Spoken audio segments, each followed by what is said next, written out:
మమ్మను మిక్కిలిగా ప్రేమించిన ప్రియమైన పరలోకపు తండ్రి, పరిశుద్ధమైన ఘనమైన మీ నామమునకు మా ప్రభువు మీ ప్రియకుమారుడైన యేసుక్రీస్తు వారి ద్వారా వందనములు చెల్లిస్తూ, తండ్రి మీ పక్షాన నిలవబడి మీ మనసులోని మాటలను, లోకానికి అంతుపట్టనటువంటి విషయాలను నేటి సమాజానికి చెప్పించడం ద్వారా తండ్రి మీ ప్రేమను మరొకసారి ఈ సమాజం గుర్తించే విధంగా ఈ మాటలు అందరి క్షేమార్థమై దీవించమని యేసుక్రీస్తు వారి పుణ్యనామముని ఈ ప్రార్థన అడిగి వేడుకొనుచున్నాను తండ్రి. ప్రభునందు ప్రియమైన దేవుని పిల్లలారా, మీకందరికీ రక్షకుడైనటువంటి యేసుక్రీస్తు నామమున శుభములు తెలియజేస్తున్నాను. బైబిల్ గ్రంథములో మార్కు సువార్త 2వ అధ్యాయము 9వ వచనములో, ఈ పక్షవాయువు గలవానితో నీ పాపములు క్షమింపబడి ఉన్నవని చెప్పుట సులభమా?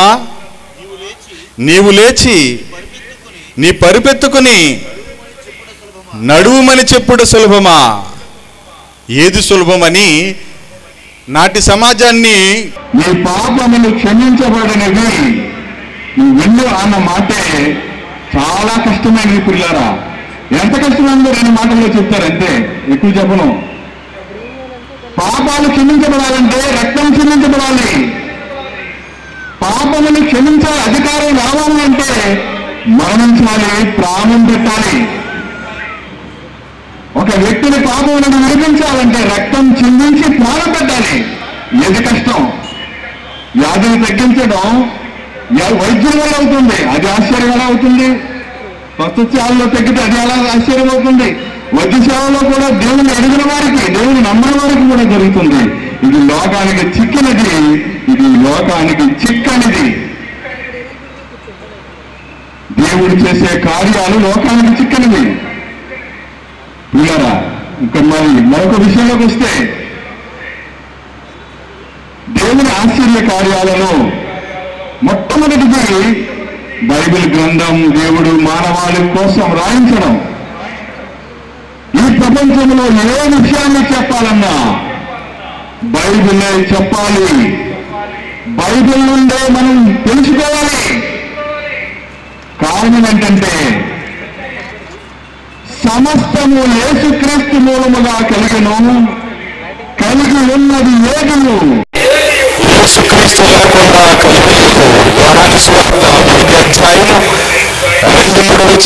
చూసినట్లయితే అది మనకు అర్థమవుతుంది.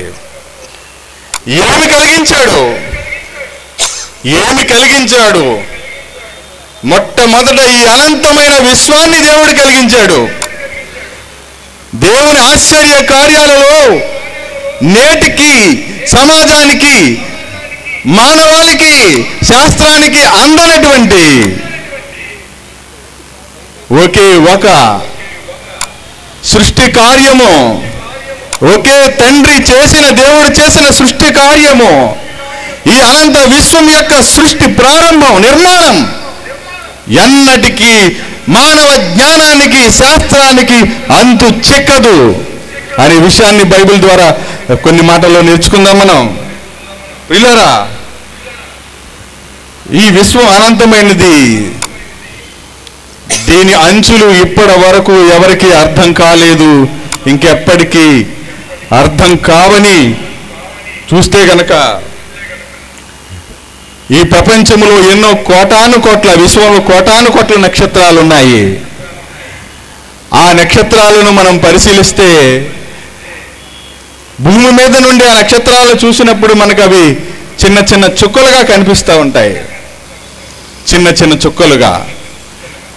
ఒక్కొక్క నక్షత్రం సైజు ఎంత అని అన్నప్పుడు, ఒక్కొక్క నక్షత్రం యొక్క పరిమాణం ఎంత అన్నప్పుడు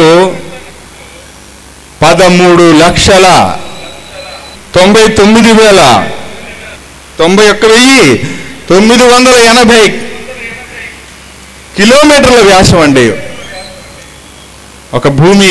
ఒక నక్షత్రం యొక్క వ్యాసం. పిల్లరా, భూమి యొక్క వ్యాసం కనుక చూస్తే 12,755 కిలోమీటర్లు అండి. అంటే ఇలాంటి భూములు 13 లక్షల భూములు కలిపితే ఒక నక్షత్రం. ఇలాంటి నక్షత్రాలు అంతరిక్షంలో కోటాను కోట్లు ఉన్నాయండి పిల్లరా. ఆ నక్షత్రాలలో నుండి కాంతి ఈ భూమి మీదకి రావడానికి 4 సంవత్సరాల పైనే పడుతుందండి. 4 సంవత్సరాల పైనే పడుతుంది. ఎలా ప్రయాణం చేస్తే కాంతి వేగంతో కాంతి ఈ భూమిని చేరడానికి పెట్టేటువంటి కాలం 4 సంవత్సరాల పైనే దగ్గరగా ఉన్న నక్షత్రం నుండి. ఒకసారి మీరు ఒక వీడియో చూడండి. ఇప్పుడు ఈ అంతరిక్షంలో ఉన్నటువంటి నక్షత్రాలు, గ్రహాలు, సూర్యుడు, చంద్రుడు, ఈ విషయాలు మీరు చూసినట్లయితే ఈ అనంత విశ్వములో భూమి ఎక్కడ ఉంది అని మనం ప్రశ్న వేసుకుంటే గనక, ఈ అనంత విశ్వములో మనం ఎక్కడ ఉన్నామని ప్రశ్నించుకుంటే గనక, కోటాను కోట్ల నక్షత్రాల మధ్య ఈ భూమి దేవుని దృష్టికి కనిపించనిదిగా ఉంది. లారీ ఇసుకను తెచ్చి మనం ఇలా చల్లేస్తే ఆ లారీ ఇసుకలో ఒక ఇసుక రేణు అంత పరిమాణంలో భూమి ఉందండి. ఈ విశ్వంలో భూమి యొక్క పరిమాణం ఈ విశ్వంలో అంత ఉంది. అలాగే విశ్వంలో పరలోకము నుండి ఈ విశ్వానికి అవతల నుండి ఈ ప్రపంచాన్ని విశ్వాన్ని చూసినట్లయితే అసలు ఈ భూమి అనేది ఎక్కడుందో కూడా కనిపెట్టడం కష్టం. అంత చిన్నదైనటువంటి ఈ భూగోళం మీద దేవుడు మానవాళిని తన పిల్లలుగా కావాలని కోరుకుంటున్నాడు అంటే, జ్ఞాపకం చేసుకుంటున్నాడంటే ఇంతకంటే ఆశ్చర్యకరమైన సంగతి ఏదైనా ఉందంటారా? అలా కనిపించని భూమి ఎలా నిర్మాణమైనది అని చూస్తే గనక పిల్లరా, కొన్ని కోటాను కోట్ల సంవత్సరాలకు పూర్వం శాస్త్రం చెప్పిన సంగతి చెప్తున్నాను. ఈ భూమి మీద ఆరణ్యాల మీద వాయువులు ఉన్నాయట. ఆ వాయువులు కొన్ని లక్షల సంవత్సరాల తర్వాత చల్లారి ద్రవ పదార్థాలు ఏర్పడ్డాయట. ఆ ద్రవ పదార్థాలు కొన్ని లక్షల సంవత్సరాల తర్వాత ఘన పదార్థాలుగా ఏర్పడ్డాయట. అలా ఈ భూమి పుడితే పిల్లరా, ఇప్పుడున్నటువంటి ఈ భూమి, మనకు కనిపిస్తున్న ఈ భూమి నిర్మాణం జరిగిందట. అలా ఏర్పడి ఉంటుందని శాస్త్రజ్ఞుల ఊహ. వాయువులు చల్లబడి నీరు ద్రవ పదార్థాలు చల్లబడి భూమి పదార్థం, అలా ఇప్పుడు మనం నివసిస్తున్న ఈ భూమి అలా ఏర్పడిందని శాస్త్రజ్ఞుల ఊహ. దేవుని వాక్యం అయితే ఊహ కాదు. పేతురు గారు రాసిన 2వ పత్రిక 1వ అధ్యాయము 20వ వచనాన్ని చూసినట్లయితే, ఒకడు తన ఊహను బట్టి చెప్పుట వలన లేఖనములలో ఏ ప్రవచనమును పుట్టదని మొదట గ్రహించాలి. ఈ ప్రపంచ మానవులందరూ గ్రహించాల్సింది ఇదే ప్రియులారా. ఆలోచించండి. జ్ఞాపకం చేసుకోవడానికి వీలు లేనటువంటి పరిస్థితులలో మానవుడు భూమి మీద నివసిస్తూ ఉంటే, ఇవాళ దేవుడు లేడని వారు ఎందరో భూమి మీద పుట్టుకొస్తున్నారు ప్రియులరా, పుట్టుకొస్తున్నారు. శాస్త్రానికి అతీతమైనటువంటి మహావిజ్ఞాన సంగతులు బైబిల్లో వ్రాయబడి ఉంటే, ఈ ప్రకృతిని పరిశీలిస్తూ కోటాను కోట్ల రూపాయలు ప్రజాధనాన్ని అనేక దేశాలు వ్యర్థంగా ఖర్చు పెడుతున్నాయి. ప్రపంచ మానవులకు అర్థం కాని ఏ విషయమైనా మొదట బైబిల్లో చూసి ఆ తర్వాత ఈ ప్రకృతిని పరిశోధన చేయడం ప్రారంభిస్తే ఊహలు కాదండి, విశ్వవిజ్ఞాన సంగతులు దేవుడు బైబిల్లో రాయించాడు అన్నటువంటి విషయం ఎంతమందికి తెలిసి చెప్పండి. ఊహలలో నుండి పుట్టింది కాదు బైబిలు. దేవుని పరిశుద్ధాత్మ ఆవేశము వలన కలిగినది ప్రతి లేఖనము. దేవుని మనసులో నుండి ఈ ప్రపంచ మానవాళికి ఈ సృష్టి ఎలా జరిగిందో, ఆ సృష్టిలో మానవుడు ఎవరో, మానవునికి దేవునికి సంబంధం ఏమిటో, ఈ ప్రకృతి పుట్టుక, ఈ ప్రకృతి కాలం యొక్క అంతము, ప్రారంభం ముగింపు కూడా బైబిల్లో ఉన్నాయనండి ఎంతమందికి తెలుసు ఈ విషయం? ప్రియులారా, ఒకసారి ఆలోచించండి. కీర్తన గ్రంథం 19వ అధ్యాయం 1వ వచనాన్ని చూసినట్లయితే, భూమిని గూర్చి ధ్యానించిన ఎడల భూమి అది నీకు బోధిస్తుంది. సముద్రంలోని చేపలను అడుగు, నీకు దానిని వివరిస్తాయి. ఆకాశ పక్షులను విచారిస్తే అవి మీకు తెలియచేస్తాయన్నాడు. పక్షులకు తెలిసింది, జంతువులకు తెలిసింది, భూమి మీద ఉన్న మానవుడికి తెలియలేదు. ఈ భూమిని గురించి ధ్యానిస్తే ఈ భూమి తెలియజేస్తుంది. భూమి నీకు చెబుతుంది భూమి ఎందుకు పండాలి, భూమి మీద ఎన్ని రకాల కూరగాయలు, పండ్లు, ఎన్ని రకాల భూమి లోపల ఎన్ని ఖనిజాలు, పెట్రోలు, డీజిల్, కిరసనాయిల్, బంగారం, వజ్రాలు, పిల్లలు ఎన్ని దొరుకుతా ఉన్నాయి ఈ రోజున. అవన్నీ ఎవరు పెట్టారు ఈ ప్రకృతిలో? గాలిలో నుండి వచ్చేసాయా? ఈ శాస్త్రజ్ఞుల ఊహలలో నుండి వచ్చాయా ఇవన్నీ? ఎవరు అనుకుంటే వచ్చాయి. ఇంతకు ముందు ఎవరు లేరు. మీరు ఇక్కడ ఎక్కడి నుండి వచ్చారు? ఎక్కడో ఉన్నారు కనుక ఇక్కడికి వచ్చారు. పిల్లరా, అలాగనే ఉన్న దేవుడు ఈ మహావిశ్వాన్ని కలిగించాడనేటువంటి విషయాన్ని మర్చిపోయిన సమాజం కేవలం ఊహలను నమ్ముతుంది. ఆ ఊహలనే పుస్తకాలుగా వ్రాసి ప్రతి పాఠశాలలో నేర్పిస్తే ఒక మానవుని ఊహలే నిజాలుగా ఈ రోజున మన పిల్లలు నేర్చుకుంటూ దేవదేవునికి, తండ్రికి దూరం అయిపోతున్నారన్న నిజం ఎంతమందికి తెలిసి చెప్పండి.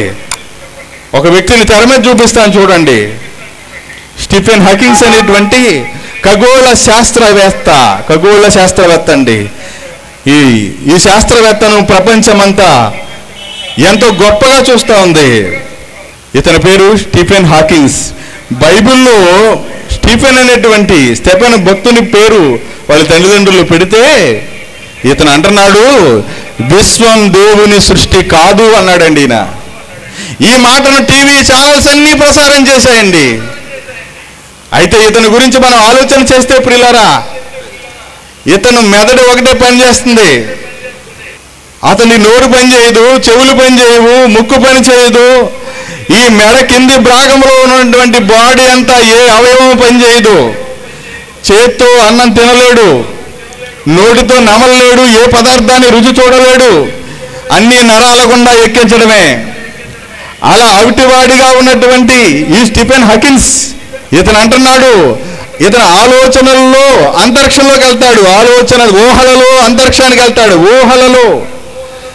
ఆ ఊహల్లో ఈ విశ్వం విస్తరిస్తూ ఉందని, ఈ విశ్వములో మరి కృష్ణబిలాలు, బ్లాక్ హోల్స్ ఏర్పడబోతున్నాయని, ఆ బ్లాక్ హోల్స్ నక్షత్రాలను, గ్రహాలను మింగివేస్తాయని, అలా మింగేటువంటి సమయంలో ఈ భూగోళం గనక ఆ బ్లాక్ హోల్ సమీపానికి వెళితే భూమిని కూడా మింగేస్తే ప్రపంచం అంతా నాశనం అయిపోతుందని చెప్పిన ఈ మాటను నేటి ప్రపంచం నమ్మి ఈ అవిటివాడని శాస్త్రవేత్తను పొగుడుతుంది, తలుచుకుంటుంది. పిల్లారా, దేవుని కుటుంబంలో పుట్టిన దేవుని కుమారుడిగా ఉండవలసిన ఈ అవిటివాడు ఎందుకు ఇలా ఈ రోజున ఈ ప్రపంచంలో అవిటివాడిగా కనిపిస్తున్నాడనంటే, దేవుని వాక్యములో ఏమి రాయబడింది? కీర్తనలు 15:1 దేవుడు లేడని బుద్ధిహీనులు దేవుడు లేడని తమ హృదయంలో అనుకుంటారని. పిల్లరా, దేవుడు ఏమంటున్నాడంటే బుద్ధిహీనుడు అంటున్నాడండి. అంటే ఒక బుద్ధిహీనుడు చెప్పిన మాటను సమాజం నమ్ముతుంది, కానీ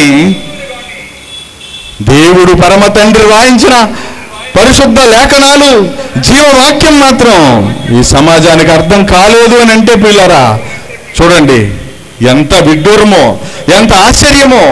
తన ఊహల్లోకి వెళ్ళి చెప్పిన విషయాలను పాఠాలుగా, శాస్త్రంగా సమాజం నమ్ముతుంది. అలాంటప్పుడు ఈ సమాజానికి ఎన్నటికైనా దేవుని ఆశ్చర్య కార్యాలు అంతు చిక్కుతాయా? చెప్పండి, అంతు చిక్కుతాయా?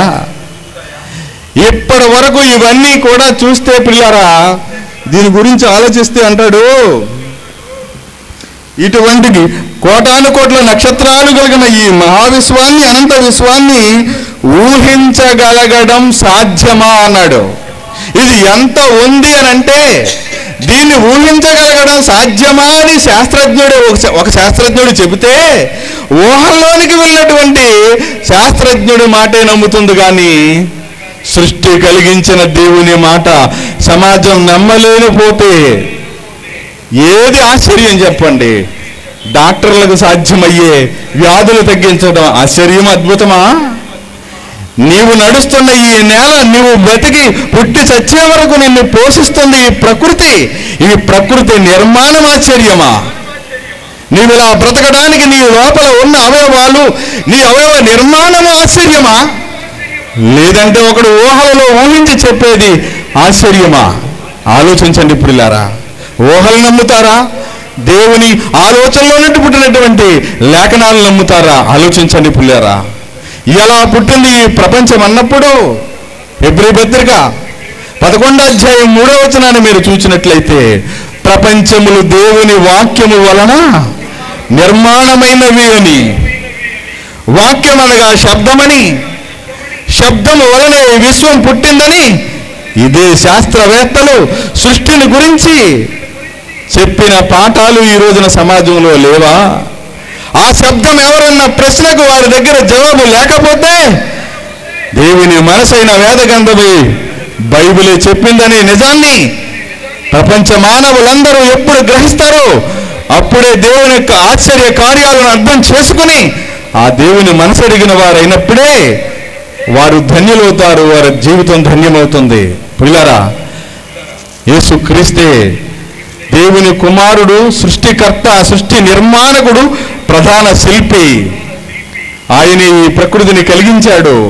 కలిగి ఉన్నదేది ఆయన లేకుండా కలగలేదు. ఆయన ఈ ప్రపంచాన్ని తన మహత్తు గల మాట చేత నడిపిస్తున్నాడు.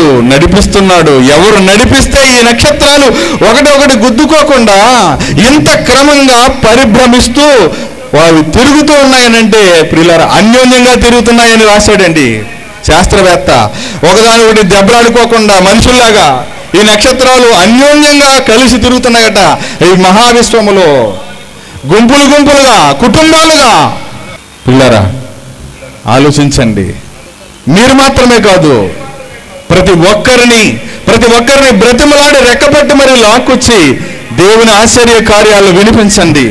బైబిలే మహాజ్ఞాన గ్రంథం, విజ్ఞాన గ్రంథం. మానవుడికి అంతు పట్టని ఏ విషయమైనా బైబిల్ దగ్గరకు వచ్చి బైబిల్ని పరిశీలించి పరిశోధన చేస్తే కోట్ల రూపాయల ఖర్చు ఉండదు. ప్రార్థన చేసుకుందాం. దయగలిగిన తండ్రి, ఘనమైన మీ నామమునకు వందనములు, స్తోత్రములు నాయన. తండ్రి, ఆశ్చర్య కార్యాలు మీ విశ్వము యొక్క, మీరు పుట్టించిన విశ్వం, మీ సృష్టిలో ఉన్నటువంటి కొన్ని మాటలు జ్ఞాపకం చేశాను తండ్రి.